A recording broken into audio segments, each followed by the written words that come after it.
Did you see that shit? MMA podcast. Hosted by mixed martial arts journalist Mike Strauss, aka Strauss21, and Chicago's number one underground comedian, Apollo Taj Mahal. Thank you for listening. I'm Mike Strauss, aka Strauss21, and this is Apollo Taj Mahal. We are the guys from the Did You See That Shit Mixed Martial Arts podcast. We know you're going to like the interview, so be sure to like, follow, and subscribe on all the social media platforms, as well as the Missing Time Productions YouTube channel. And don't forget to go to didyousseethatshit.com for a complete rundown of all of our content. Right, Apollo? Yeah. I want to introduce Belal Muhammad back to the show. He is one of the baddest men in the world. Of course, he is UFC welterweight. He's got a big fight coming up here, and can't wait to catch up with him. What's going on, man? How's it going, bro? It's been a while. Yeah, it's been a little bit here, man. I want to get right to it. You had a fight set here in a little bit with Nico Price. That fell through. You got a very tough youngster, man. Chance. I'm going to butcher his last name, or it's a Rencontre. Yeah, I couldn't say it. Yeah, it's a weird one, but this kid is. I looked him up when the news broke here. He looks, dare I say, maybe it's more of a challenge for you than Nico. How do you see it? Yeah, I mean, it's a different fighter than Nico, but it's all the same. Every fighter has their own specialties. Everybody fighters has their own thing that they're good at that you got to look out for. But I feel like I train with the best guys in the world, so I see different looks all the time in the gym. So like a last second replacement isn't going to bother me too much. I see so many different styles at practice every day, so not really that much of a difference.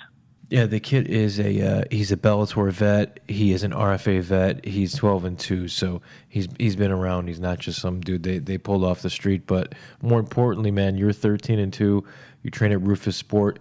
What I'm liking now is people are really starting to respect Rufus Sport for what it is, and that is one of the very best gyms in the world. You got guys like Jared Gordon actually moving their whole base to come and train with you guys, man. How does that make you feel? Man, I like it. It works out perfectly here, man. Like, you'll have some big gyms where guys will have over like 200 people there, and it'll be like, oh, this gym has like 50 UFC fighters or something like that. But we have a good small group of guys that work out mesh perfectly. And yeah, like you said, Jared Gordon moved down here. Actually, he's my roommate, so he moved down here to train with us. And like, we don't sit there and allow anybody to come down and train with us, man. You have to mesh with us. You have to fit in. If you're not going to fit in, we have a lot of visitors, and some of them fit in, some of them don't. You'll know after like a week if you're gonna make it at this gym. For sure, and you've been doing it. You're one of like the OGs now, man. I mean, you've been doing it for so long. Did you have a chance to watch last weekend's Usman and Damian Maia fight? Yeah, I was able to watch that fight. What did you think? Man, I don't know, man. I'm starting to get bored of them Damian Maia fights, especially against like wrestlers, because he keeps doing the same thing, and he's just not trusting his hands. He honestly has good stand-up, and he was landing some good shots. He just wasn't believing in himself. And in this game, if you're not adapting, you're going to start losing. And that's what he's doing. He just keeps going back to his shots. They weren't working against the last two wrestlers he faced, and he still kept trying to do the same game plan against Usman, and it didn't work out. This game is ever-changing, always changing. The guys are getting better at everything, and so you always got to be able to stand up if you have to. Yeah, for sure, man. So your fight is on June 1st, Fight Night 131. The thing is, is this your second or third fight where your fight camp falls within Ramadan? Is this something that you ask for because you're just so good at it, or is it just total coincidence that you keep this timing keeps happening for you? Yeah, I think it's more of just a coincidence that timing just happens like this. But it's like you said, it's one of those where I've had 3 camps already in it, so I've gotten a good routine going with it, so it's not really bothering me as much anymore. But yeah, I've been out for about like 5 months now since I had a bit of injury. So now that I was just trying to get back in as soon as possible, and this is the first date they gave me, so I was ready to take it anytime. What do you think of all this talk? Like Yair got released because supposedly he was, he was refusing fights.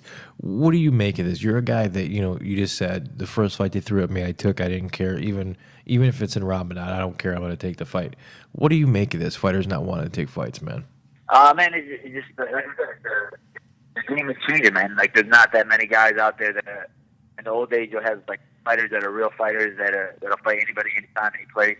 Nowadays, you guys got guys. Oh, I'm not fighting this guy if he's not ranked. I'm not fighting downward. I'm only fighting upward. I think that most of these guys now are making it too much of a. It's too boring now lately, where guys are sitting there not trying to make it exciting for the fans. If you're gonna have the wrestlers trying to just wrestle, hold you down, just to get the W on, doesn't care if it's entertaining or not. The game's just changing, and people are gonna start realizing, especially like this cut, that it's entertainment business, man. And if you're not entertaining, if you're not putting on a show, if you're not doing what you need to do, then they will cut you no matter who you are. Yeah, no, they definitely will. And if they don't believe it, just look at what they did to Yair. Well, man, you're one of my favorite follows on Twitter. Always entertaining. That's at BullyB170. It's the same on Instagram. The floor is yours, man. If you'd like to shout out your sponsors, anything you'd like. I appreciate it, man. Shout out to Go Forward Cryotherapy, Combat Corner, and anybody else out there that supports me. I really appreciate it. Well, I appreciate your time, man. It's always a pleasure, and I wish you luck in your next fight, and can't wait to speak with you again. Thank you, man. Take care, man.